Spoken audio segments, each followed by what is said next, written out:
네, 안녕하세요, 여러분. 안녕하세요. 안녕하세요. 네. 네. 저는 오늘 방송 진행을 맡은 비욘디 차정은 PD입니다. 오늘은 이제 부산을 대표하는 상급 종합병원인 부산 백병원에 나와 있는데요. 오늘도 정말 유명하신 분을 모셨습니다. 오늘 함께 해주실 분은요, 신경과의 김은규 교수님 모셨습니다. 교수님 안녕하세요. 네, 안녕하세요. 예, 네, 반갑습니다. 안녕하세요. 예, 너무 예. 반갑습니다. 네네, 예, 반갑습니다. 교수님께서는 네. 진짜 유명하신 분이신데요. 베스틴 닥터라고 해가지고 의사가 추천하는 부산 명의이시잖아요. 네. 네, 저희 비욘디 시청자분들께 교수님 소개 조금 부탁드려요. 네, 감사합니다. 날씨가 오늘 참 좋은 것 같네요. 예, 그래서, 저는 지금 현재, 부산 백동 신경과에서 근무를 하고 있고, 뇌졸중 센터에서 같이 뇌졸중 환자를 진료하고 있습니다. 네, 반갑습니다. 네, 교수님. 반갑습니다. 네, 네. 환영합니다. 예. 교수님께서 제가 알기로는 부산에서 이 뇌졸중 학회를 처음으로 시작하셨다면서요. 예, 예. 제가 연수 갔다 오고 난 다음에 2002년도로 기억이 됩니다. 2002년, 2003년도에. 그래서 그때, 우리 지역의 뇌졸중에 관심 있는 분들을 중심으로 해서, 네. 뇌졸중의 그 연구와 그 다음에 환자 진료에 도움이 되고자, 뜻을 같이 하는 다른 분들과 같이 그 뇌졸중 학회를 만들어서 지금까지, 부산 지역의 그 대표적으로 뇌졸중 환자 진료에 그 도움이 되는 그런 모임이 만들었습니다. 와, 정말 대단하십니다, 네. 교수님. 교수님께서는 지금 백병원과 함께 일하신 지 얼마나 되셨나요? 제가 전공의 생활을 89년부터 시작을 했거든요. 그러니까 거의 한 30년 정도가 좀 넘은 것 같습니다. 그러면 저희 시청자분들께 예. 이제 교수님께서 생각하시는 부산 백병원만의 특별한 점 공유해 주세요. 저희 병원이 그 79년도에 개원을 했거든요. 79년도 같으면 제가 고등학교 1학년 정도로 기억되는데, 그 당시만 하더라도 이 사상 지역에는 정말로 좀 낙후되고, 의료시설, 별로 없어서, 의료 혜택을 별로 받지 못한 분들이 상당히 많았기 때문에, 그런 의미에서, 지역 의료의 그런 발전과, 그 다음에 환자들의 그런 그 수준 높은 진료를 위해서 아마 백병원이 그 이후에 많은 역할을 했다고 생각하고 있습니다. 네, 그래서 많은 분들께 사랑을 받고 있지 않은가 싶은데요. 오늘은 교수님께서 이제 뇌졸중 예방 10계명이라는 주제로 방송을 정해 주셨어요. 네네. 이 주제를 정하신 이유가 궁금해요. 저는 개인적으로 뭐 종교를 가지고 있지는 않습니다. 혹 종교 갖고 계세요? 저는 천주교. 예, 그렇습니까? 그럼 오늘 그 주제하고는 딱 맞다고 그러니까요. 생각되는데, 그래서 조금은 시작은 좀 무게 있게끔 시작을 좀 하면서 나중에 좀 가벼운 주제를 가지고 좀 풀어 나갈까 합니다. 그래서 10계명 어찌 보면 좀 무겁지만은 좀 경건하게 오늘 이 강의를 시작할까 합니다. 네, 그리고 여러분들께 꼭 도움이 되는 말씀을 준비해 주셨으니까요. 네. 함께 시청해 주시면 좋을 것 같습니다. 네. 지금 벌써부터 많은 분들이 함께 해주시고 계세요. 네. 지금 김동현님께서는 교수님 잘생기셨어요. 이렇게 응원의 메시지 보내주셨고, 망고킴님도 교수님 강의 너무너무 기대됩니다. 이렇게 해주셨는데요. 그럼 교수님 준비되셨으면 한번 시작해 볼까요? 네네. 네. 경건하게 시작을 하려고 이런 슬라이드를 한번 준비해봤습니다. 우리가 보면은 뭐 돈방석 이야기하는데, 이거는 돈방석보다도 더 많은 돈 침대죠. 그러니까요. 여기 눕고 싶네요. 네. 한 번쯤은 이런 침대를 가지고 싶은 하나의 그런 희망을 저도 어렸을 때 가진 것 같은데, 혹시 차피디님 혹시 어렸을 때는 이런 꿈을 한 번 정도는 가져보셨겠죠? 교수님 지금도 꿈꾸고 있습니다. 그렇습니까? 네. 네. 아마 한 번쯤은 다 이런 꿈을 가지고 열심히 생활을 하셨을 것 같습니다. 그런데 제가 의사 생활을 하고 주위에서 아프신 분들을 보고, 돈이 아무리 많다 하더라도 이게 건강이 좋지 않아서 일찍 그 운명을 달리하시는 분들을 보니까 누구보다도 건강이 제일 중요하지 않겠나 하는 생각이 정말로 피부로 많이 와 닿거든요. 그래서 지금 매년 새해 때 저는 해돋이를 보러 가진 않지만은 항상 그 가족들과 그 기원하는 것이 가족들 건강하게 무탈하게 오랫동안 좀 잘 지내달라고 하는 것을 항상 저는 마음속에 이렇게 빌고 있습니다. 그래서 아마 제가 의사 생활을 했던 것이 조금의 그 생각을 바뀌게 만들었던 하나의 큰 계기가 아닐까 생각하고 있습니다. 그러니까요. 아프면 돈이 무슨 소용이 있겠어요. 그렇죠. 그렇죠? 사실 이 슬라이드가 오늘 제가 강의를 하는 왜 뇌졸중에 대한 강의가 필요한가를 갖다가 이게 집약해서 보여주는 슬라이드 같습니다. 이게 보시면은 이 중간에 사람이 하나 비어 있거든요. 그러네요. 예. 전 세계 인구 6명 중에 1명이 이 한 자리를 차지한다는 거죠. 6명 중에 1명이요? 그렇죠. 그래서 저는 오늘 희망이 오늘 이 강의를 들으시는 분들만이라도 이 비어있는 자리를 채우지 않았으면 하는 그런 희망을 좀 가졌으면 합니다. 구체적으로 보시면은 6초에 1명씩 뇌졸중으로 사망을 하고 있다거든요. 2초에 1명씩 뇌졸중이 발생하고 있고, 세계적으로 1,500만 명의 환자가 발생을 한다고 합니다. 그만큼 우리 주위에 이렇게 많은 환자분들이 죽을 수도 있고, 그다음에 병으로 고통을 받는 것이 뇌졸중이라는 거죠. 네, 객관적인 지표를 보니까 더 오늘 내용을 중요하게 받아들여야 될 것 같아요. 네. 100명의 뇌졸중 환자가 있는 경우에 15명은 뇌졸중 발생 몇 주 이내에 이렇게 사망을 한다고 이야기를 하고 있고, 그리고 살아있는 사람이 약 절반이 평생 장애를, 사망 원인 중에서 뇌졸중은 차지합니다. 사망이 많다고 하는 거는 그만큼 한번 걸리면은 굉장히 치명적이라는 그런 의미에서 볼 때는 뇌졸중 정말로 우리가 예방을 잘해야 되겠다는 생각이 이 슬라이드를 통해서 알 수 있고, 더군다나 암도 굉장히 많은 부분을 차지하고 있죠. 그러나 암은 우리 몸의 모든 부위에서 생기는 그런 암을 다 총칭을 갖다가 하는 거고, 뇌혈관 질환은 단지 이 뇌라고 하는 이 한 부분만 발생하는 그 사망률이라고 생각할 때는 이러한 것들이 우리한테 시사하는 바는 상당히 크다고 생각합니다. 이 슬라이드는 남녀, 왼쪽에 있는 거는 남자, 그리고 오른쪽에 있는 거는 여자 분들의 그런 연령별 따라서 발생 빈도를 나타내는 건데요.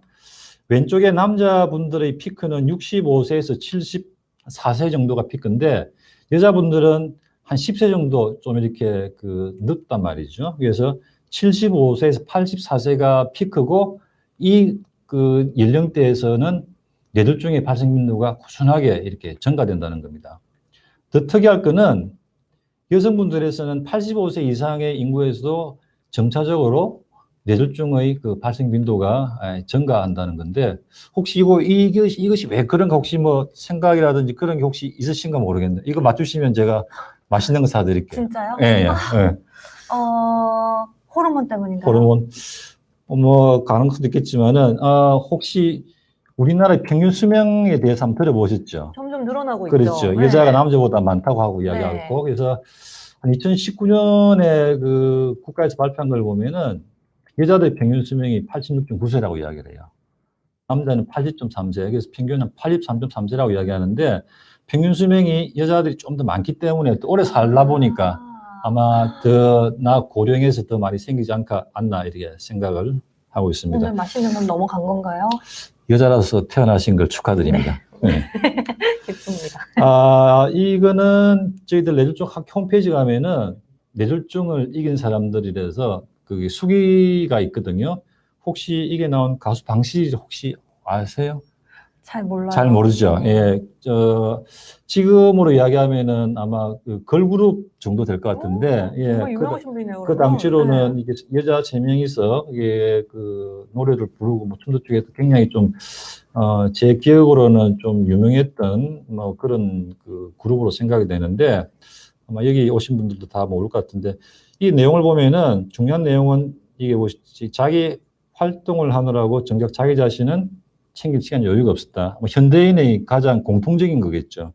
그리고 또 보시면은 워낙 건강했기 때문에 걱정을 그다지 하지 않았다. 지금도 아마 자기 건강은 과신하고 계시죠. 나는 건강하다. 난 젊으니까. 젊으니까. 네. 아마 이런 것들이 이분도 그때 그 뇌졸중이 생겼을 당시 나이는 굉장히 젊었을 때 나이거든요. 그래서 건강했기 때문에 그다지 걱정하지 않았다 하는 것이 아마 큰 뇌졸중을 갖다가 생기게 된 하나 큰 원인이 아닐까 생각합니다. 뇌졸중 환자 10명을 봤을 때 7명이 처음 경험을 한다고 합니다. 그리고 나머지 3명은 처음 발생을 했는데 재발하는 경우가 있고. 그래서 오늘 아마 이 제가 뇌졸중 예방 10계명이라고 제목을 정한 이유도 거의 대부분의 뇌졸중 환자는 처음 발생하기 때문에 예방이 그만큼 중요하다고 생각이 됐기 때문에 뇌졸중 예방 10계명으로 제가 제목을 정한 이유도 아마 이 슬라이드를 기준으로 제가 정했다고 생각하시면 됩니다. 그래서 오늘 이 강의를 듣고 난 다음에는 최소한 뇌졸중이 처음 발생하는 이 70% 이내에는 들어가지 않았으면 하는 그 희망을 여러분에게 전달합니다. 오늘 내용은 크게 3가지로 나눴습니다. 첫 번째는 음식, 두 번째는 적을 알아야 이길 수 있고 하기 때문에 과연 뇌졸중이라는 놈이 과연 어떤 놈이냐. 지피직이면 백전배성. 그리고 안 걸리면 좋겠지만은 걸린 경우에는 과연 우리가 어떤 치료를 해서 환자의 그런 삶을 향상시킬 수 있는지 이렇게 크게 3개의 카테고리로 설명을 드리도록 하겠습니다. 네. 9대 생활수칙, 오늘 내용은 이 위주로 제가 설명을 드릴 겁니다. 하나하나 한번 따져볼까요? 좋아요. 예, 보시면서 차 PD님도 이걸 하고 있는지, 안 그러면은 안 하고 있는지, 네. 하기가 힘든 건지 서로 하나씩 따져보도록 하겠습니다. 좋아요. 네. 첫 번째, 담배는 반드시 끊기. 해당 사항 됩니까? 저는 담배는 안 피고 있기 때문에. 예, 확인을 할 수가 없는데. 예. 저도 이게 해당 사항이 없거든요. 두 번째, 네. 술은 하루에 한두 잔 이하로 줄이기. 예. 어떠세요, 이거는? 어제 밤에도. 그렇죠? 예. 네. 아마 요거는 부끄럽습니다. 이렇게 사회생활을 하다 보면은 필요 없고, 뭐 술이라는 것이 상당히 인간관계에는 도움되기 때문에 조금 필요하지 않을까 생각이 돼서 술은 하루에 한두 잔 이하로 줄이기. 이렇게 이야기하니까 외국 사이트 이런 게 떴더라고요. 어머. 의사 선생님께서 술은 하루에 한 잔만 하라고 하셨습니다. 한 잔이지만 이런 한 잔은 절대 안 됩니다. 안 되죠. 예, 예. 이런 컵도 구하기 어려우실 것 같아요. 그럴 것 같아요. 그래서 뭐 저는 첫 번째, 두 번째는 저는 담배도 안 하고 술도 별로 좋아하지 않기 때문에 네. 첫 번째, 두 번째는 저는 해당 사항이 없는 것 같습니다. 차 PD님은 두 번째 네. 하나. 하나 해당됐습니다. 자, 세 번째 볼까요?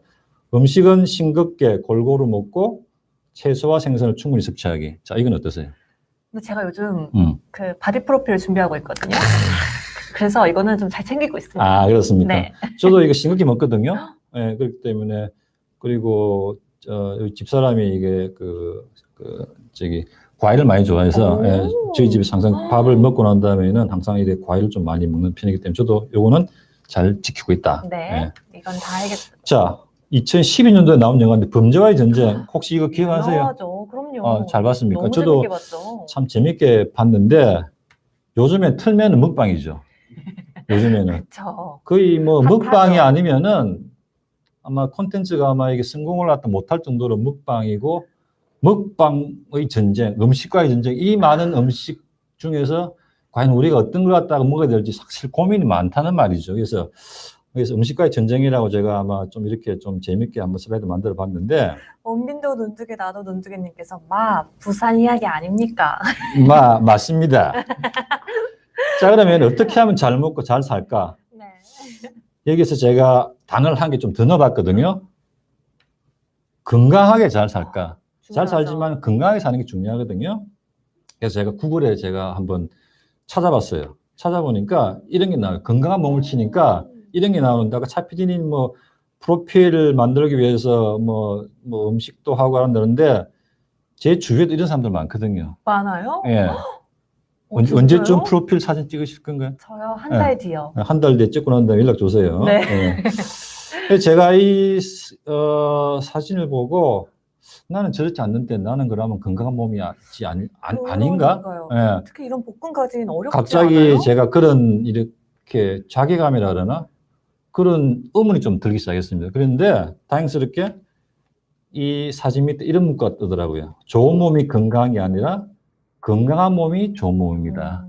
굉장히 피부에 와닿는 이야기 같아요. 네. 그래서 이렇게 건강하게 이렇게 운동을 하고 하는 건 사실 자기 자신에 대한 투자고 자기 자신을 사랑하기 때문에 되기 때문에 아마 이런 분들은 분명히 건강한 몸이 되지 않을까 저는 아마 생각합니다. 예. 한 달 뒤에 우리가 또 좋은 모습으로 보시면 좋겠습니다. 좋아요. 세계보건기구가 권장하는 하루 나트륨량이 2000mg이거든요. 소금은 5g이고 티스푼 따져보면 한 스푼인데 애석하게도 한국인은 WHO가 권장하는 하루 나트륨 소금량 거의 2배를 먹는다는 그러니까요. 거죠. 10g이라면 정말 많은 양이죠. 반찬들이 아무래도 좀 짜서 그런가 봐요. 그렇겠죠. 그쵸? 그런데 나트륨 섭취량이 이렇게 많아지면은 어떻습니까? 사망률이 높아지죠. 훨씬 높아지네요. 그죠? 위험하겠죠. 그죠? 예. 이런 감자, 그리고 딸기 같은 과일들, 채소에는 칼륨이 많기 때문에 이런 걸 많이 먹으면 우리가 나트륨을 좀 섭취하더라도 좀 배출 도움이 된다는 거죠. 희망적인 이야기죠. 그럼요. 과일 좋아하세요? 너무 좋아합니다. 다행입니다. 예. 이 슬라이드는 나트륨 섭취량이 이렇게 양과 비례해서 이렇게 줄어든다는 이야기예요. 그래서 혈압이 있으신 분들은 되도록이면 좀 음식을 좀 싱겁게 먹는 것이 많은 도움이 될 것 같습니다. 예. 이 슬라이드도 굉장히 한번 좀 생각해 봐야 될 슬라이드로 생각됩니다. 전 세계적으로 심혈관계 원인에 의해서 사망하는 그 숫자가 한 160만 명 정도라고 이야기합니다. 그런데 그 중에서 하루에 2.0g 이상의 나트륨을 섭취해서 사망하는 그 빈도는 총 한 10분의 1, 10명 중 1명 정도 심혈관계의 계통에 이상이 있어서 사망하는 환자들이 한 10분의 1 정도는 나트륨 섭취가 많아서 사망하는 것과 연관이 된다는 거죠. 이 색깔이 진하면 진할수록 소금 섭취를 많이 함에 따라서 그 사망하는 빈도가 높은 걸 나타내는 거거든요. 이게 보시면은 이런 국가들, 뭐 이스턴 아시아 쪽, 그다음에 중국 이런 것들은 이런 나라들은 색깔이 좀 진하단 진하죠. 말이죠. 그러니까 위험하다는 거죠. 우리나라도 그렇게 색깔이 그렇게 이게 뭐 노란색 같이 아니기 때문에 우리나라도 그렇게 소금과 연관돼서 사망률에 볼 때는 그렇게 안전한 국가는 아니라는 그러네요. 거죠. 네. 전 세계적으로 평균 한 3.95g 하루에, 그다음에 남자의 사망률은 여자의 한 2배 정도, 대부분의 사망은 후진국에서 일어나기 때문에 이 슬라이드만 보더라도 우리가 나트륨이라든지 소금 섭취는 좀 많이 줄여야 되겠다 하는 그런 생각이 드실 겁니다. 잘 아시다시피 우리나라에서의 그런 나트륨 섭취는 거의 대부분이 국이나 찌개가 굉장히 많은 부분을 차지하고 있습니다. 그리고 면도 좋아하고 저도 굉장히 면 좋아하거든요. 면은 많은 분들이 좋아하시죠. 그렇죠. 예. 외국 같은 경우는 좀 달라요, 보면은. 이게 가공식품이라든지, 그 다음에 공유, 빵 이런 데서 좀 나트륨 섭취가 많은 걸로 되어 있고, 우리나라 김치 많이 먹잖아요, 그죠? 그런데 김치는, 저희 어렸을 때는 사실 김치 좀 많이 먹었던 것 같아요. 그런데 지금은 저희, 애들이나, 저도 마찬가지지만 어떤 경우에는 반찬이 김치가 또 없이 먹는 그런 식탁도 좀 있고 하기 때문에 옛날보다는 그 김치 섭취량이 제가 생각해도 좀 많이 줄지 않았나 할 생각. 그렇지만 여전히 국과 찌개는 우리의 그 밥상에서는 절대 버릴 수가 없는 그런 거기 때문에 여전히 나트륨 섭취는 이런 국, 이런 찌개에서 상당히 많다는 거죠. 자, 이걸 한번 봅시다. 이게 보시면은 우리가 흔히 그 외식을 하면서 흔히 먹는 음식들입니다. 과연 얼마 정도의 나트륨이 있는지 한번 볼까요? 보통 우리가 2000mg이라면은 하루 섭취량보다 많지요. 여기서 좀 즐겨 드시는 음식이 혹시 있으세요? 다 너무 그렇죠. 좋아하는 음식이에요. 저도 보면은 짬뽕도 즐겨하고 짜장면도 좋아하고 그러니까요. 뭐 칼국수도 좋아하고 김치찌개. 그렇죠. 예. 아직 점심시간이 아닌데 아침 식사를 못 하신 분들은 아마 이 슬라이드를 보면은 또 구미가 땡기지 않을까 생각하는데, 그리고 1000에서 2000ml 정도 되면은 뭐 이 정도 음식, 그 다음에 1000ml 이하는 또 뭐 이 정도 음식. 곰탕에 소금 넣어서 드세요? 그럼요. 저는 소금 안 넣고 먹습니다. 진짜요? 예. 다음부터 저도 안 넣고 먹어야겠어요. 소금 넣으면 맛있거든요. 근데 소금 안 넣고 먹다 보면 또 그 입맛에 또 길들여집니다. 예. 그래서 저희 집에서는 곰탕 먹으러 갈 때는 거의 애들도 보면 소금을 거의 안 넣고, 오. 예. 그게 그래 하면 되는 것 같아요. 쉽진 않지만은, 예. 그 다음에 이제 음식에 대해서 잠시 설명을 드릴까 합니다. 지중해식 식단이라고 한번 들어보신 적 있으세요? 네, 그럼요. 요즘 많이 말씀해 그렇죠. 주시죠. 그래서 이 지중해식 식단의 근간은 몇 끼니 통곡물, 쉽게 하면 현미밥이라고 그러겠죠. 그죠? 현미밥이고, 그러면 견과류, 뭐 올리브유 이런 것들은 매 끼니 좀 섭취를 하라고 이야기를 하고 있고, 네. 일주일에 2회 정도 최소한 뭐 생선, 해산물, 그리고 일주일에 한 2회 이하 뭐 가금류라든지 이런 것들, 그리고 육류 같은 이런 것들은 좀 섭취를 갖다가 좀 줄이라고 보통 이야기하고 있죠. 네. 이 지조의 식단에는 근간이 되는 것이 과일과 채소가 많이 들어가는데, 과일과 채소의 그런 뇌졸중 발병에 대한 그 연구를 한 20개 정도의 그 연구 결과를 보면은 과일과 채소를 많이 섭취한 분하고 과일과 채소를 갖다 적게 섭취한 거는 비교했을 때는 거의 뇌졸중의 발생 위험이 21% 감소된다고 하거든요. 이게 굉장히 큰 거죠. 그러니까 진짜 많이 감소되네요. 그렇죠. 예, 네. 그런데, 보통 그 우리가 이런 그 항산화제, 보충제를 갖다 복용한 경우에는 이런 발생 위험을 갖다가 줄일 수는 없었다는 그런 논문 결과가 있는데, 이건 아마 추후에 또 연구 결과가 필요하지 않나 이렇게 생각이 듭니다. 그래서 식사, 안 그러면 음식으로서 섭취하는 것이 더 도움이 되겠다 이런 말씀을 드리고, 생선 섭취에 대한 결과도 한 10% 정도 줄인다는 연구 결과가 있죠. 자, 네 번째, 다섯 번째 넘어가 볼까요? 매일 30분 이상 적절한 운동하기. 매일은 아닌 것 같아요. 매일은 아니고. 한 일주일에 두세 번? 출장 다니시니까 그런 네. 저는 뭐 거의 매일 하는 것 같아요. 진짜요? 예, 예. 어떤 그리고 운동 하세요? 저는 이게 주로 근력 운동을 좀 많이 하고 있고, 최근에는 이제 유산소 운동을 좀 추가했는데, 근력 운동을 좀 많이 한 이유는 제가 뭐 뇌졸중 환자를 보다 보니까 이게 근력 감소하고 그다음에 사망률하고 좀 연관된다는 그런 자료도 있고 하기 때문에 되도록이면 좀 근력을 좀 키우려고 좀 그래 하고 있습니다. 요즘에는 유산소 운동을 좀 해서 좀 이렇게 약간은 나이 살이 있다고 하는 그걸라도 좀 빼려고 좀 하고 있는데, 그래서 넣어 있고. 지금도 충분히 괜찮으세요. 예. 네. 숨겨지지, 그러니까 보이지 않는 숨겨진 곳에 나만의 그런 비밀이 소중한 있습니다. 삶을, 네. 네네. 예. 그리고 적정 체중과 허리 둘레 유지하기. 이거는 뭐 차피지만 해당 사항 없으신 것 같은데. 네, 이거는 그죠? 괜찮은 예, 요거는 것 괜찮은 것 같고. 자, 5개까지 했습니다. 마음속으로 네. 한번 카운트를 해보세요. 저는 요 두 가지는 저는 잘 하는 것 같아요. 저는. 오. 네네.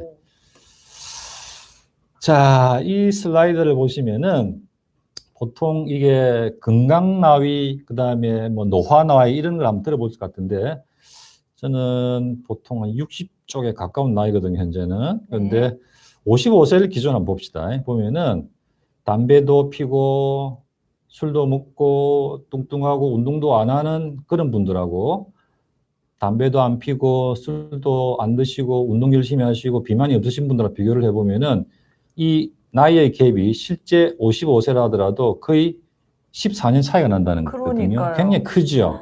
그러니까 겉으로 보이는 나이하고 실제적인 그런 나이, 그다음 몸 나이는 상당히 갭이 있다는 이야기입니다. 그런데 65세를 보면은 그 20년 정도 차이 나거든요. 와. 대단한 거죠, 그죠? 네. 예, 그래서 나이가 같다 하더라도 그 내용물은 절대 같지가 않다. 그걸 한번 설명을 드리고, 여자는 남자보다는 조금 덜한 것 같아요. 55세에서 보면은 아까 남자 같은 경우는 14년 정도 차이 났죠, 그죠? 근데 여기는 14년 정도는 아니고 한 8년 정도. 65세에서는 한 10년 정도. 10년. 그래서 남자보다는 여자에서 그런 갭이 조금 덜하다. 그걸 설명드리면서 아까 프로필 사진 만든다고 하셨는데, 그 프로필 사진 만들기 위해서 운동하신 거 끝나고 난 다음에도 지속적으로 그럼요. 운동을 꾸준히 하셔야 될 것 관리해야죠. 같습니다. 네네. 대구랭커님께서 교수님 이제 강의 들으면서 900원 후원을 보내주셨습니다. 감사합니다. 감사합니다. 예, 네, 네. 자, 6번째, 스트레스 줄이고 즐거운 마음으로 생활하기. 어떠세요, 이거는? 저는 근데 오늘 행복합니다. 그래서 해당되는 것 같은데요. 아, 감사합니다. 네. 예. 7번째, 정기적으로 혈압, 혈당, 콜레스테롤 측정하기. 근데 정기적이라면 네. 얼마나 자주 해야 되는 걸까요? 요거는 뭐 그렇게 뭐 정기적으로 한다는 것 자체가 기간은 없거든요. 네. 그래서 보통 보면은 1년에 한 번 정도는 정기 검진을 갖다가 받으신 분들 많고 하니까 그런 뭐 정기 검진 마찬가지. 혈압이라고 하는 거는 우리가 어느 그 가더라도 약국에도 있고 병원에 그렇죠. 있으니까 시간 날 때마다 이렇게 측정을 하시는 거는 도움이 될 것 같아요. 네. 다음 8번째, 고혈압, 당뇨병, 이상 지질증 꾸준히 치료받기. 해당 사항 없으시죠? 없어요. 그렇죠. 네. 이건 없는 것 같고. 그러면은 6, 7, 8번에도 거기 해당 사항은 없는 없다. 것 같습니다. 9번째, 뇌졸중 심근경색 조기 증상을 숙지하고 발생 즉시 병원 가기. 이거 해당 사항 없으시잖아요. 그죠? 없어요. 예. 아직까지는. 아직까지는. 예. 자, 그렇기 때문에 지피지기면 백진배성. 자, 뇌졸중이 어떤 놈인지 한번 알아보자는 거죠. 혈관이 왜 막힐까요? 아주 제문 거창한데 보니까 고혈압이라든지 당뇨 이런 위험 인자가 있으면은 혈관벽에 이렇게 쉽게 우리가 찌꺼기라 이야기하죠. 그죠? 동맥경화증이 생기는 경우가 있겠고, 그 다음에 심장 질환이 있어서 이렇게 심장이 규칙적으로 뛰어야 되는데 마음대로 뛰고 하는 경우에는 이 심장 안에 저주가 생겨서 혈전이 생긴다는 거죠. 그 혈전이 이런 뇌혈관을 따라 쭉 올라가다 보면은 이렇게 뇌경색을 일으킨다는 거죠. 위험 인자는 과연 어떤 것이 있을까? 뿅뿅. 뿅뿅. 예, 봅시다. 자, 이 자료는 외국의 한 3,000명의 뇌졸중 환자를 대상으로 과연 뇌졸중이 일으킨 원인이 무엇일까 조사를 해봤단 말이죠. 보니까 1부터 10까지가 있잖아요. 그죠? 네. 이 10가지 정도를 우리가 다 해보니까 뇌졸중 환자의 한 90%를 설명할 수 있다 그래요. 원인을. 그러니까 바꿔 이야기하면 이 10가지만 잘 조절하면 뇌졸중은 예방할 수 있겠죠. 그죠? 뇌졸중 예방 10개명 한 번 더 설명드리면서 네. 보시면은 하나 볼까요? 고혈압, 운동, 고지혈증, 그다음에 식이, 비만, 당뇨, 음주, 흡연, 스트레스, 우울, 심장질환. 중요한 거는 뭐 며칠 전에도 뭐 고혈압 환자가 있어서 제가 약 드세요 이래 이야기를 하면은 거의 많은 분들이 공통적으로 하는 이야기가 있습니다. 어떤 거냐면은 고혈압은 한번 약을 복용하면 평생 먹어야 되는데요. 그러지 않습니까? 그래서 좀 약 먹기가 좀 두려워집니다. 이래 말씀하시는데 굉장히 많은 부분 환자들 이래 말씀하시거든요. O일까요? X일까요? O 아닐까요? X입니다. 그렇죠. X죠. 그죠? 예. 고혈압은 한 번 먹으면 평생 먹는 게 아니고 약을 먹다 보면 혈압이 또 낮아지면은 주저기도 하고, 그 다음 정상으로 내려오면은 또 끊기도 한다는 말이죠. 그래서 한 번 먹으면 평생 먹는 게 아니고 고혈압이 있기 때문에 약을 복용을 하셔야 된다는 겁니다. 이게 보시면은 약간은 이게 이쪽에 이제 고혈압에 대한 건데, 이 파란색 바가 있죠. 그죠? 이게 수치가 한 50%를 가리키는데, 이거는 뭘 의미하냐면은 고혈압만 잘 치료하면은 뇌졸중을 50% 정도 줄일 수 있다는 거예요. 대단한 거잖아요. 그러니까요. 그러니까 가장 손쉽게 할 수 있는 방법이 우리 가까이 있는데 불구하고 뇌졸중 있으신 분, 그리고 약간 혈압이 있으신 분들이 혈압약은 한 번 먹으면 평생 복용해야 되니까 복용하기가 좀 불편해요.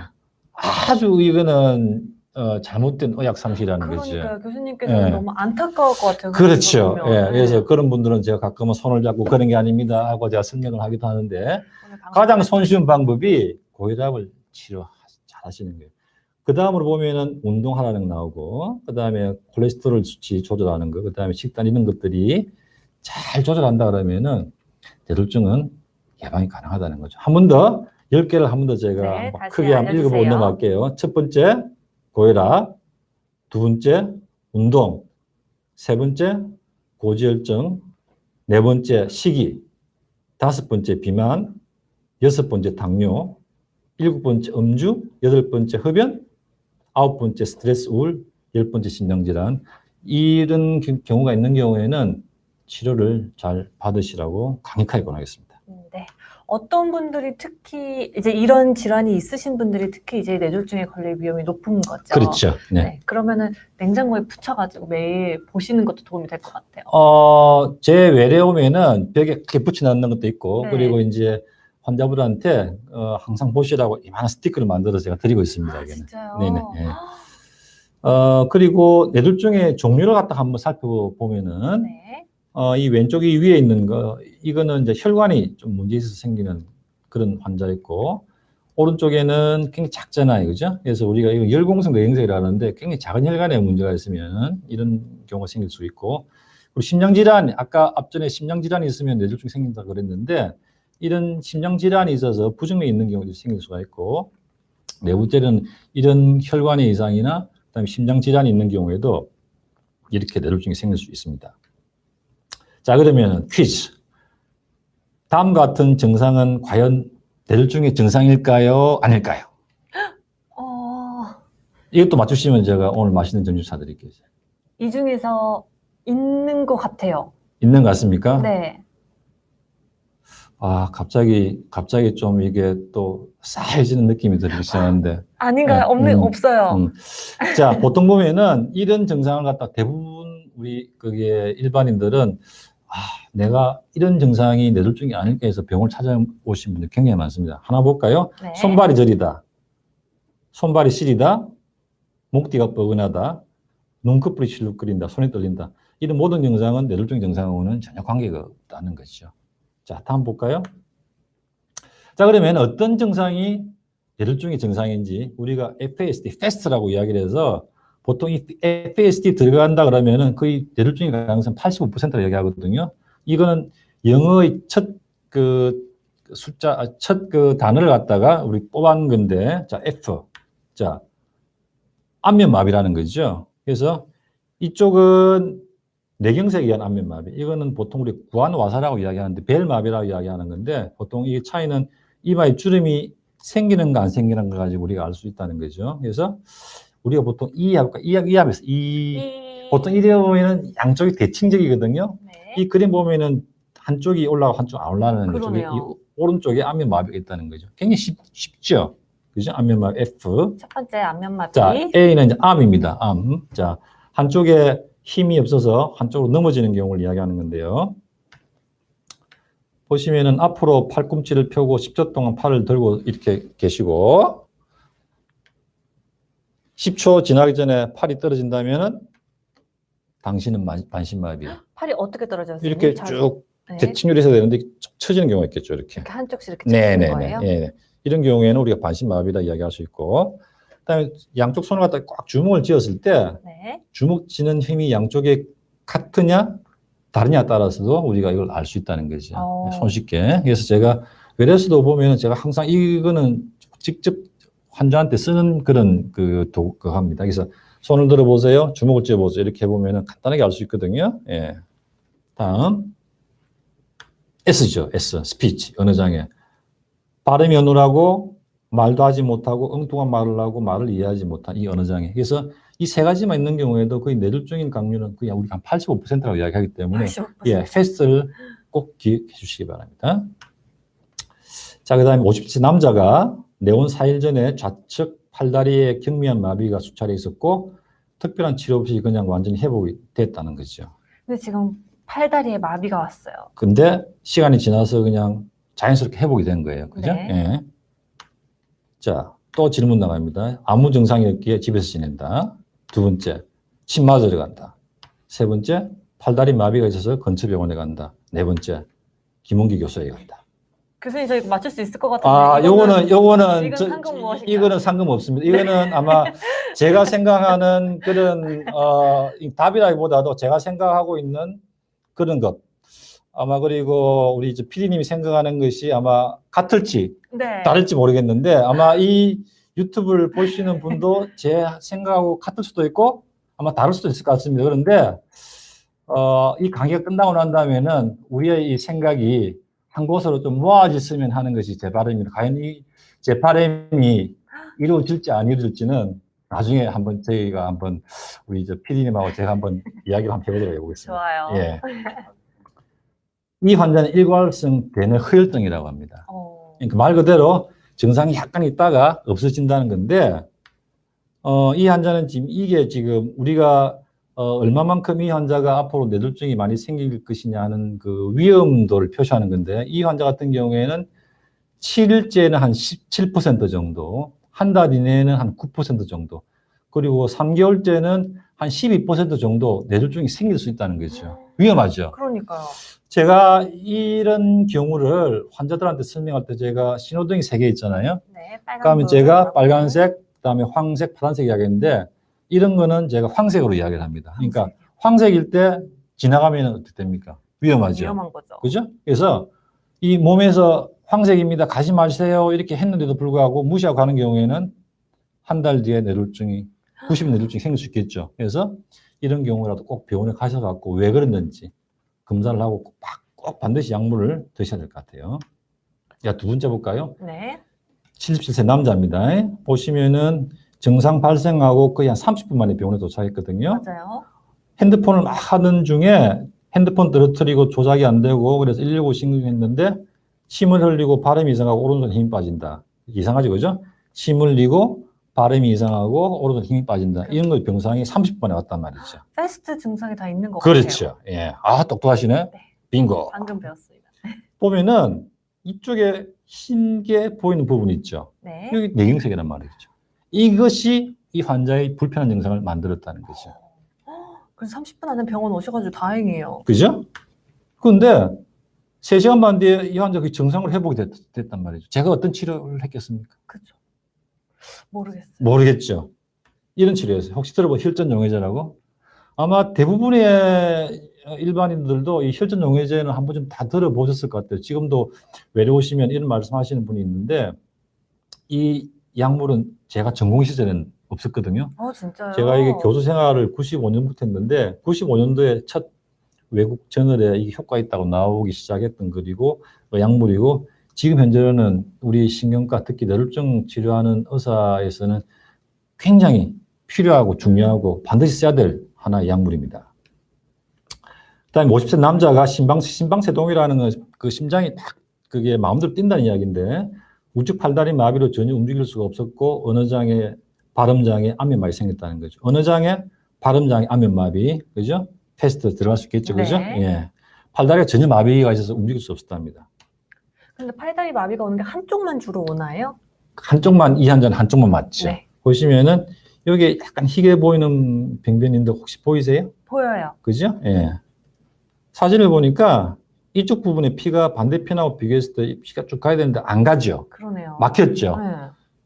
집에서 하수구 막히면 어떡합니까? 뚫어야 되죠. 혈관 막히면 어떡하면 되겠습니까? 뚫어야죠. 뚫으면 되죠. 아주 쉽습니다. 그죠? 예. 보시면은 더 혈관 촬영을 정밀하게 보니까 이 막혀 있죠. 피가 이렇게 가야 되는데 안 간단 말이에요. 네. 여기도 이 앞에 같이 이렇게 피가 가는 게 보여야 되는데 안 보인다는 거죠. 이 사진을 좀 잘 기억해 주세요. 이쪽도 피가 안 가고 여기도 안 갔다. 그죠? 네. 이게 이제 우리가 이 환자 막힌 혈관에 넣어서 혈전 제거기라고 하거든요. 넣어서 이렇게 끄집어낸 혈전이에요. 이 환자에서 나온 거. 저것 때문에 막혀서 이 혈관이 있으니 이런 것들이 있으니까 피가 안 가게 되는 증상이 생기는 거죠. 자, 아까 제가 기억하라 그랬죠. 이쪽 부분이 피가 안 갔었죠, 아까. 어머, 오늘 여기도 안 갔었죠. 응. 막힌 거는 어떻게 하면 됩니까? 뚫어주면 됩니다. 뚫었단 말이에요.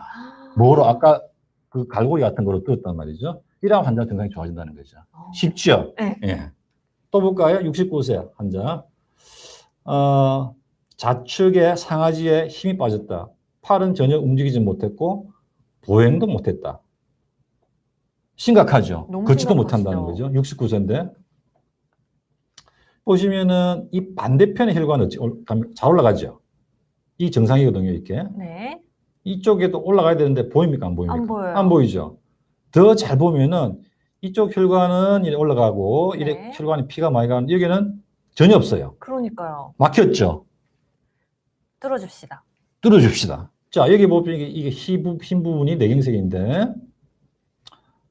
우리가 또 뚫었단 말이에요. 자, 이거는 뚫기 전, 뚫은 후 이쪽에 안 보이던 혈관이 어떻습니까? 짜잔 하고 나타났어요. 잘 보이죠? 네. 잘 보이죠. 근데 여기 보니까 반대편에 보이지 않는 이렇게 이런 거 보이죠? 망 네, 같은 그건 거. 뭐예요? 이게 우리가 스텐트라고 들어보셨죠? 네, 심장에 스텐트 많이 넣듯이 이 부분도 협착이 좀 심한 경우는 스텐트를 넣기도 합니다. 그래서 이분은 걷지도 못하고 거의 팔을 움직일 수 없었는데 퇴원 시에는 경미한 안면마비 상태로 퇴원했단 말이죠. 이런 안면 마비는 나중에 돌아오나요? 이 환자 같은 경우에는 지금 큰 후유증 없이 생활하고 있습니다. 다행입니다. 예, 그래서 제가 학생들 지수 나오면 신경과는 무에서 유를 창조한다고 이야기합니다. 진짜 맞네요. 네, 네, 진짜 네. 증명해 주셨어요. 감사합니다. 교수님, 그리고 0200 미희님께서 네. 5만 원을 후원을 해주셨습니다. 감사합니다. 감사합니다. 예. 부산 분이시래요. 네, 감사합니다. 부산 특집 방송을 하니까 너무 반갑습니다. 감사합니다. 이렇게 해주셨어요.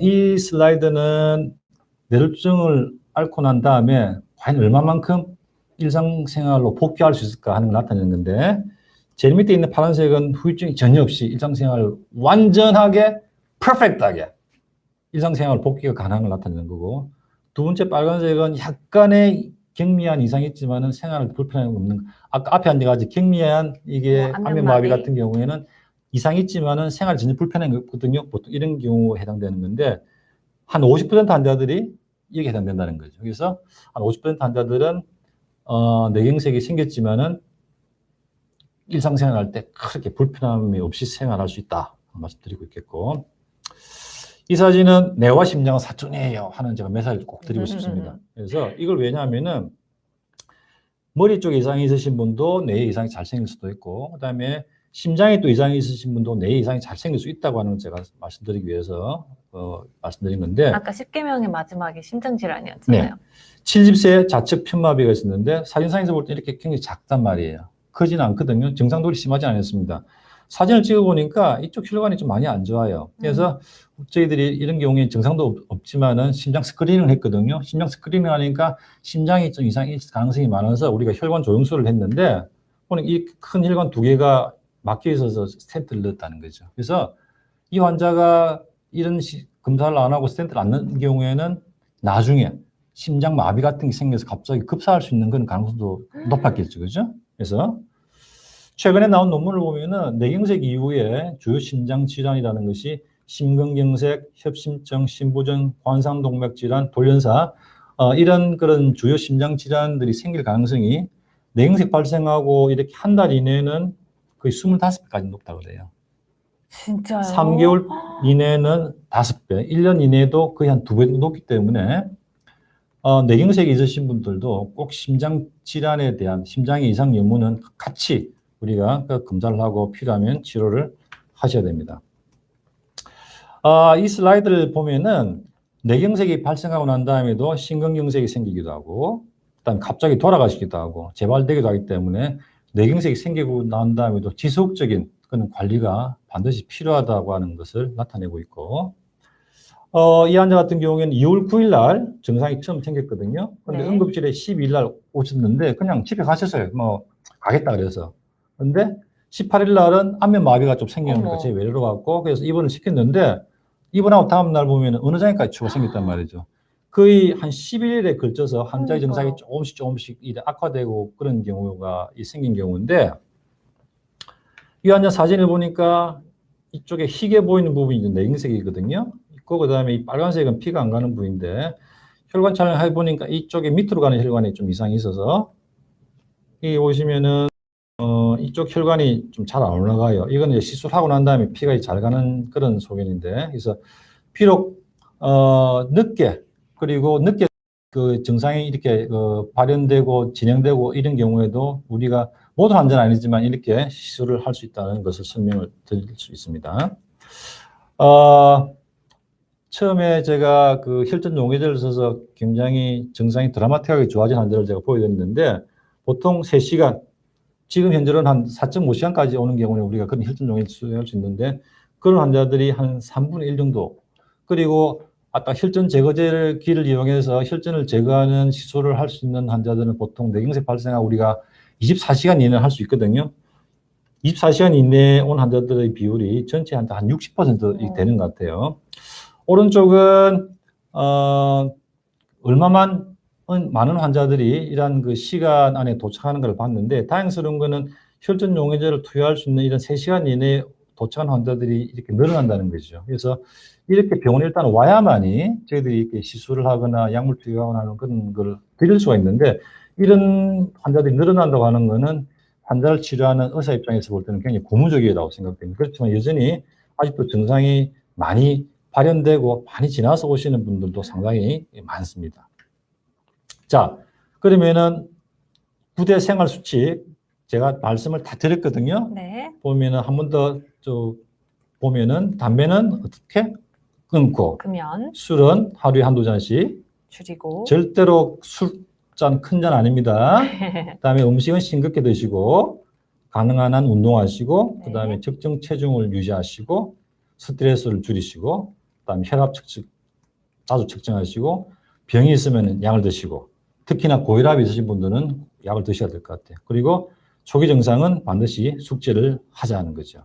자, 제가 이때까지 9개가 설명드렸는데 오늘 강의 제목은 10계명이죠. 맞아요. 10번째가 뭘까요? 뭐예요? 아마 저는 이 10번째가 정말로 중요하다고 생각됩니다. 일단 한번 볼까요? 네. 혹시 이 드라마 보셨어요? 왼쪽? 봤어요. 네, 저는 이 드라마를 보진 않았는데 뭐 낭만 닥터 김사부 그리고 맞아요.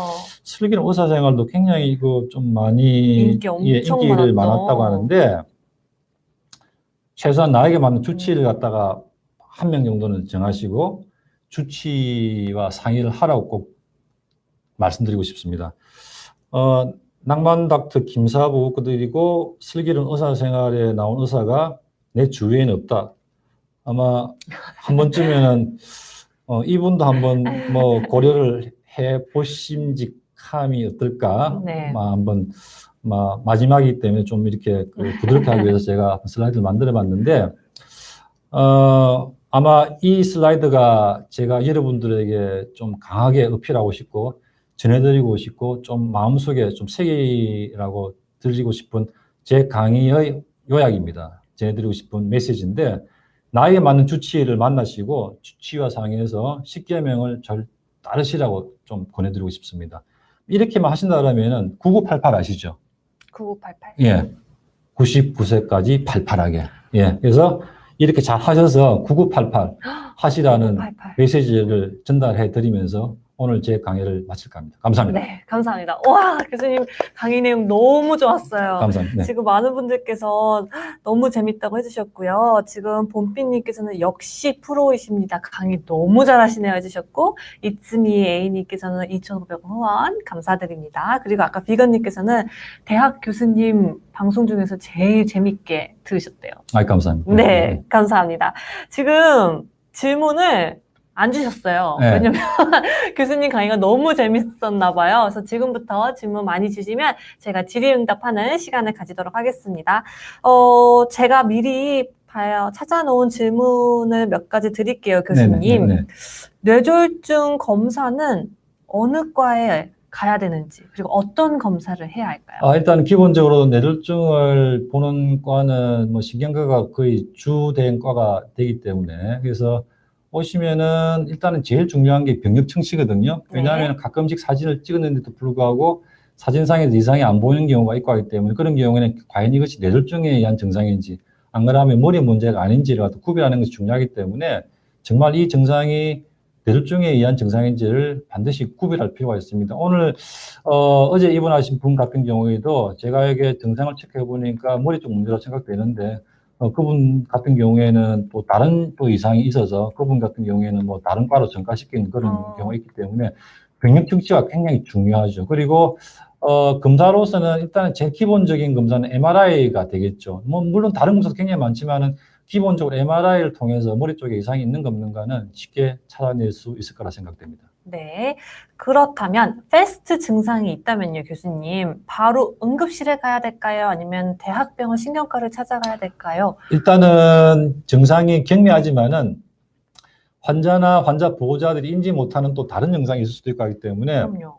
그런 경우는 되도록이면 응급실로 오시는 게 저는 제일 권해드리고 싶단 말이죠. 그런데 정말로 그냥 안면마비 하나밖에 없다. 사실 응급실 오는 것이 많이 불편할 수 있다는 거죠. 그런 경우에는 가까운 병원이나 신경과를 갖다가 찾아가시는 것이 그건 더 도움될 수 있을 겁니다. 그런데 마비라고 하는 게 만약에 동반된다 그러면은 그런 경우에는 굉장히 이거는 좀 심각한 증상이고 하기 때문에 그런 경우에는 응급실로 빨리 가시는 게 좋다고 생각됩니다. 네. 그리고 이제 뇌졸중을 예방하기 10계명을 교수님께서 설명을 해주셨는데 만약에 이제 한번 뇌졸중이 있으셨고 재발하지 않으려면 그 10계명 외에 또 주의사항이 있을까요? 일단은 제일 중요한 거는 아까도 말씀드렸지만은 우리가 설명을 하지 못하는 그런 그 원인에 의해서도 올 수 있는 부분이 상당 부분이 있습니다. 그렇기 때문에 그런 부분들은 우리가 노력을 한다고 하더라도 우리가 해결될 수 없는 부분이 많거든요. 아까 말씀드렸듯이 아까 남자 여자 중에서도 나이가 많이 생기면은 필연적으로 나이가 10세 증가할 때마다 뇌졸중 발생 2배씩 높아진다고 이야기를 하고 있기 때문에 다른 건 다 이상 없다 하더라도 단순하게 나이만 든다 하더라도 이거는 뇌경색의 그 발생이 높아질 확률은 굉장히 높다는 거죠. 이런 거는 사실 우리가 필연적으로 우리가 피해갈 수 없는 부분이다 말이죠. 그래서 그런 부분들을 제외하고는 우리가 할 수 있는 부분을 최소한도 한다라면은 뇌졸중은 충분히 예방이 가능하다고 생각되고, 그리고 가끔씩 보면은 전에는 검사했는데 이상이 없었는데 요번에 검사해 보니까 또 이상이 발견되는 부분도 좀 있고 하기 때문에 그런 경우에는 또 약물을 갖다 바꾼다든지 하면은 적절한 2차 예방은 충분히 가능하리라고 생각이 듭니다. 네. 희야님께서는요, 이제 어머니께서 두통으로 진료를 받으셨는데, 뇌경색이 살짝 지나간 듯 하시다고, 이제 아스트릭스라는 약물을 처방을 받으셨대요. 혹시 이 약물에 대한 주의사항이 있나요? 라고 질문 주셨어요. 일단은, 옛날에는 사실 아스피린을 뇌졸중이 없으신 분들한테 아스피린을 갖다 좀 처방을 갖다 많이 했던 거는 사실인데, 최근에 몇 개의 그런 큰 데이터가 나왔는데, 뇌졸중이 없으신 분들한테 아스피린을 복용하는 거는 우리가 얻을 수 있는 득보다는 해가 많기 때문에 뇌졸중이 없으신 분들 아스피린 투여하는 건 일단 권장하지는 않습니다. 그렇지만은 뇌졸중이 살짝 지나갔다고 하는 건 뇌경색이 있었다는 이야기거든요. 그 뇌경색이 있었지만은 본인이 못 느꼈다고 하는 거는 우리 뇌 중에서도 정상을 유발할 수 있는 부위, 정상을 유발하지 않는 부위가 있다는 거죠. 그래서 별로 중요하지 않는 부위 뇌경색 오는 경우에는 그냥 우리가 모르고 지나갈 수도 있겠고, 그리고 어떤 경우에는 또 굉장히 경미하기 때문에 환자분이 모르고 지나갈 수 있다는 거죠. 그래서 그렇죠. 뇌경색이 무증상 뇌경색이라더라도 그 위험 요소라든지 위험도는 정상 있는 뇌경색하고는 그렇게 차이가 난다고 생각할 필요는 전혀 없다고 저는 생각됩니다. 그래서 네. 크게 드시면서 크게 부작용이 없다라면은 그 뇌경색이 크게 있었고 그다음에 뭐 혈관이 좀 안 좋고 하는 경우에는 아스피린 드시는 거는 저는 충분히 도움이 될 거라고 생각됩니다. 네. 교수님, 그러면요, 이제 증상이 없이 이제 지나갈 수도 있잖아요. 그러면 연세가 드셨으면, 그러니까 혹시 모르니까 예방 차원에서 검사를 하시면 도움이 될까요?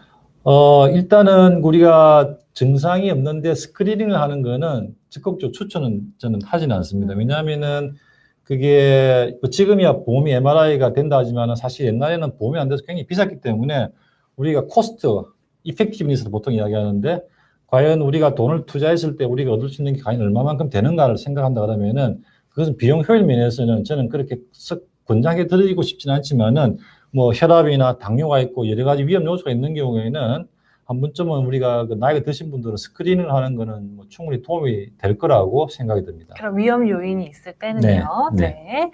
그리고 지금 아까 그 10계명 중에서 나트륨 조절이 중요하다라고 말씀을 주셨는데 소금보다 그러면 후추나 아니면 고춧가루 등을 사용해도 괜찮을까요? 일단은 지금 요즘에는 꼭 뭐 단 것도 안 좋지만은 달진 않지만은 단맛을 내는 그런 향신료 같은 것도 많거든요. 소금도 마찬가지고 하기 때문에 그래서 뭐 그렇게 해서 맛을 갖다 내는 것도 하나의 뭐 저는 방법이라고 생각됩니다. 그는. 네. 네. 그렇게 해주시면 좋을 것 같고요. 비건님께서는 증상이 없는 30, 40대는 건강검진의 혈액검사, 심전도, 경동맥 초음파 정도만으로도 심뇌혈관 질환 위험률을 예측할 수 있을까요? 라고 질문 주셨습니다. 사실 나이가 젊기 때문에 사실 이런 검사까지는 좀 추천드리지는 않거든요. 그래서 사실 외국에는 이 뇌졸중을 예측하는 이런 그 툴이 있습니다. 네. 그래서 그런 걸 외국에서는 좀 사용을 많이 하고 아쉽게도 저희 국내에서는 그런 툴이 없기 때문에 저도 뭐 그런 데이터를 사용하기도 하지만은 뇌졸중학 홈페이지 들어가면은 나의 뇌졸중 뭐 발생 위험도라는 그 위험도가 있거든요. 거기 보시면은 여러 가지 위험도를 넣어보면은 당신은 10년 이내에 발생할 수 있는 위험도가 뭐 얼마 정도 됩니다 하는 기록이 나올 수가 있는데 사실 나이가 굉장히 중요하게 작용을 해요. 그런데 담배도 굉장히 중요한 작용을 하거든요. 그래서 그런 검사라든지 하는 것도 중요하지만은 담배를 피시는 분 같으면은 제일 먼저 권해드리고 싶은 거는 아까 뇌졸중 딱 보면은 담배는 반드시라는 문구가 들어가거든요. 첫 번째 나왔어요. 네, 반드시라는 문구가 들어간다고 하는 그만큼 중요하다는 거죠. 그래서 다른 문구는 반드시라는 게 들어가지 않지만 담배는 반드시라는 게 문구가 들어가기 때문에 30, 40대에서 그런 걱정이 된다 하신다면 일단 무조건 담배는 먼저 끊고 그 다음에 다른 걸 생각하시는 게 저는 순서일 것 같습니다. 네, 그렇게 해주시면 중요할 것 같아요. 강민영님께서는 지금 들어와 주셨대요. 근데 제대로 처음부터 다시 보신다고 하시는데, 이제 부모님께서 치매로 이제 알츠하이머를 56세 때 이제, 진단 받으셨는데, 혹시 이제 이런 뇌졸중 예방으로 MRI를 해도 괜찮을지 질문 주셨어요. 일단은 뇌졸중 예방을 하기 위해서 MRI를 찍는다고 하는 거는 별로 비용 효과 면에서는 추천드리지는 않습니다. 왜냐하면은 지금 오늘 사진을 찍었는데 이상이 없다. 앞으로 이상이 없다고 할 수는 없다는 거죠. 사진을 찍는 이 순간에는 이 순간의 상태는 우리가 알 수 있다는 거죠. 그래서 아까도 말씀드렸지만은 외국에는 이 뇌졸중의 예측 위험도가 심혈관의 그 발생 예측도라는 게 있는데 그런 걸로 사용하면은 높다, 낮다 그래서 우리가 미리 약물을 갖다 투여하는데 보통 이런 경우가 우리가 콜레스테롤 약물을 많이 쓰거든요. 그래서 그런 걸 갖다 쓰고 안 쓰고 할 때는 이런 그 예측 그 툴을 가지고 우리가 좀 사용하긴 합니다. 그래서 이게 뇌졸중의 예방을 위해서 MRI 찍고 하는 거는 결코 도움되지 않고 그래서 뭐 다른 여러 가지 피검사라든지 이런 걸 통해서 얼마만큼 예측의 위험도가 있는가 그런 거 갖다 간접적으로 저는 해보시는 게 좀 더 도움 될 것 같고 그런데 사진이 도움되는 경우 가끔 있죠. 사진을 찍어봤는데 혈관이 너무 좁아져 있다. 그다음에 뭐 여러 군데 그 뭐 내경색이 막 여러 군데 막 보인다. 이런 경우에는 증상이 없이 지나갔기 때문에 이런 분들은 앞으로도 증상이 있는 뇌경색이 생길 가능성도 배제를 못하기 때문에 더 적극적으로 어떤 위험도가 있는지 한번 스크린을 해서 적극적으로 치료를 갖다 할 수 있는 그런 면에서는 도움이 될 거지만은 오늘 당장 사진을 찍었는데 앞으로 뇌경색이 내가 많이 생기겠습니까? 안 생기겠습니까? 그걸 갖다 판단하기에는 그 사진만 하나만 가지고는 조금 말씀드리기는 어렵다는 이야기죠. 네. 네, 그렇게 봐주시면 좋을 것 같아요. JSM님께서는 이제 친정 어머니께서 뇌졸중으로 고생하시다가 안타깝게도 이제 돌아가셨대요. 근데 이제 혈관 청소부라고 불리는 폴리코사노를 예방으로 복용하고 있는데 괜찮은지 질문을 주셨어요. 참 이런 질문을 갖다가 외래에서도 제가 좀 많이 봤는데 네. 지금 뭐 혈관 청소라고 이야기를 할 때 저희들이 항상 이야기하는 게 그 콜레스테롤 약물이거든요. 그래서 지금 보면은 뭐 방송에서 상당히 좀 많이 나오고 하는 건데 강력하게 우리가 혈관에 효과가 있다고 하는 거는 지금 우리가 이야기하는 그 스타틴이라는 약물 외에는 아직까지는 그 나머지 약물 물론 스타틴도 있고 오메가3도 좀 있고 뭐 여러 가지 약물 그런 계통 약물은 저희들이 혈관에 도움이 된다고 하지만은 아직까지는 폴리코사노라든지 그런 아직 약물들은 의학적으로 아직 우리가 효과가 많다고 하는 그런 증거가 없기 때문에 만약에 병원에서 검사해서 콜레스테롤 수치라든지 안 그러면 위험도가 높아서 약물을 복용해야 된다고 한다 그러면은 스타틴 계열의 약물을 갖다 복용하시는 게 저는 더 도움이 되지 않을까 생각이 됩니다. 네. 비건님께서는요, 이제 오늘 강의하신 예방수칙 외에 혹시나 이제 다른 원인으로 뇌졸중이 발생하기도 하나요? 그 당연하죠. 네네. 네. 어떤 게 있을까요? 아까 제가 연령별로 그 발생 빈도를 갖다 보여드렸는데 40대 이하에서도 이제 뇌졸중이 생기거든요. 그런 경우에는 제가 앞서서 말씀드렸던 그 10가지하고는 별 관계가 없는 경우 많아요. 쉽게 하면 뭐 동맥방디 같은 경우, 그다음에 혈관 기형 같은 거 생길 수도 있고 하기 때문에 그다음에 어떤 경우에는 그 심장 쪽에 뭐 종양 같은 게 생길 수 있는 경우도 있고 그다음에 나이 드신 분들은 몸에 있는 종양이 그 뇌경색을 또 유발시키게 돼요. 그래서 나이가 젊으신 분, 그다음 나이가 굉장히 많으신 분들은 우리가 이야기하는 일반적인 그런 그 위험 요소 말고 생기는 경우도 있고 하기 때문에 그래서 뭐 뇌경색의 온 패턴이라든지 이런 걸 갖다가 저희들이 잘 살펴보면은 이런 10가지 그런 문제 말고도 다른 원인은 우리가 충분히 우리가 밝혀낼 수가 있는 거죠. 그다음에 혈액적으로도 문제가 있는 경우도 있을 것 같기 때문에 그래서 그런 경우에는 이렇게 광범위하게 우리가 검사도 필요할 수가 있습니다. 네. 그리고 그것도 좀 여쭤주셨어요. 이제 그 백신의 부작용으로 혈전이 있던데 그게 이제 뇌졸중으로 이어지는 건 아닐지. 이 부분은 사실 제가 가장 질문을 많이 받는 부분인데 사실 이 부분은 제가 이 자리에서 설명을 갖다가 좀 드리기에는 조금 이게 범위를 벗어나는 것 같은데, 저는 심정적으로 뭐 신경과 질환을 갖다가 이렇게 다루다 보니까 이전에 백신 맞고 난 다음에도 우리 신경과 질환에는 생길 수 있는 여러 가지 몇 가지 질환들이 있긴 있거든요. 그런데 지금 백신하고 이것이 연관성이 있는지는 하여튼 저는 제가 일단은 말씀드릴 만한 그런 건 아닌 것 같고, 최근에 인터넷에서 보니까 유럽에서 이런 혈전이 생기는 것이 원인을 갖다가 조금 이렇게 밝혀냈다고 하는 그런 자료가 나오긴 나오던데, 저도 그 국가에서 이야기하는 그 정도의 그런 부작용이라든지 그런 사례 말고는 저희들한테 따로 내려온 지침이라든지 내용은 따로 없고 하기 때문에 제가 알고 있는 내용이나 일반 이런 국민들이 알고 있는 내용이나 크게 차이는 없을 거라고 생각합니다. 네, 그렇게 생각해 주시면 좋을 것 같고요. 뇌졸중이 있고 나서 후에 이제 재활 치료는 어떻게 진행되나요? 일단은 재활 치료는 반드시 하셔야 됩니다. 하셔야 되고, 왜냐하면은 또 팔다리 마비가 있은 환자들은 관절이 좀 굳어지는 경우도 많고 하기 때문에, 그래서 재활 치료는 반드시 하셔야 되고, 언어도 마찬가지고, 재활 치료는 이게 2차 예방을 위해서라도 약물 치료와 병행해서 반드시 재활 치료는 받으셔야 됩니다.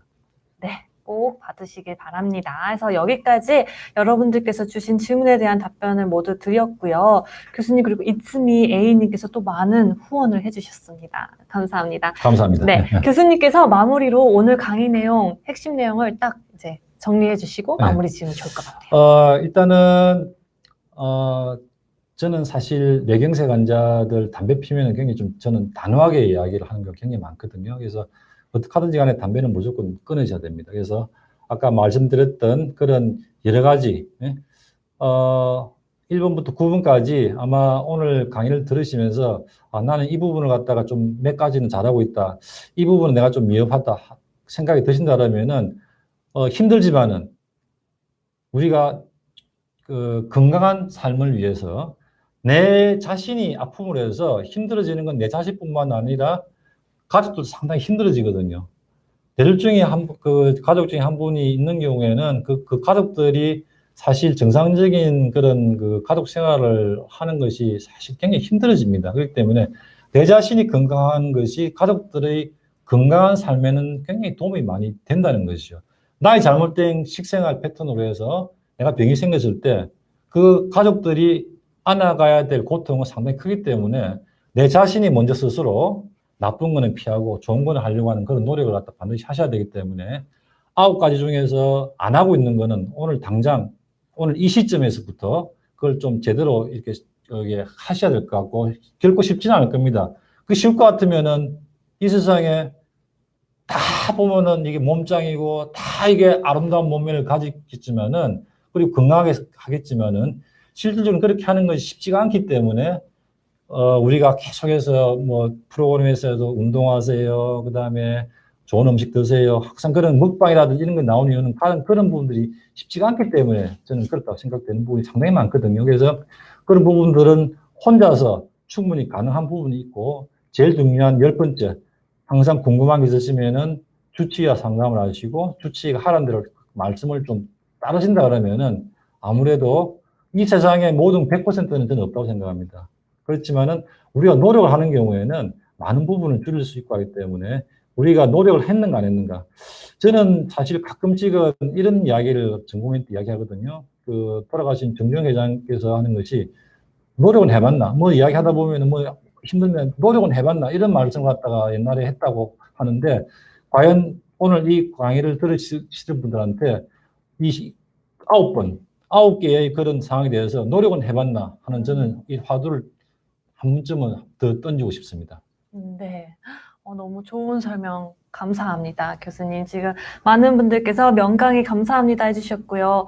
또 출연해주세요. 오늘 하루만 뵙기 너무 아쉽습니다. 이렇게 해주셨어요. 네, 감사합니다. 또 나와주실 거죠?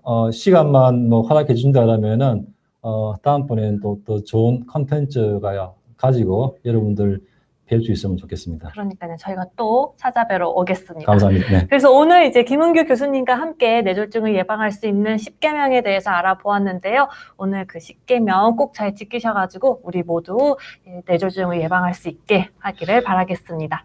오늘 오후 1시에도 이제 안과 황문원 교수님과 함께 안구 건조증의 이해와 치료에 대한 방송이 준비되어 있으니까요. 그때도 많은 시청 부탁드릴게요.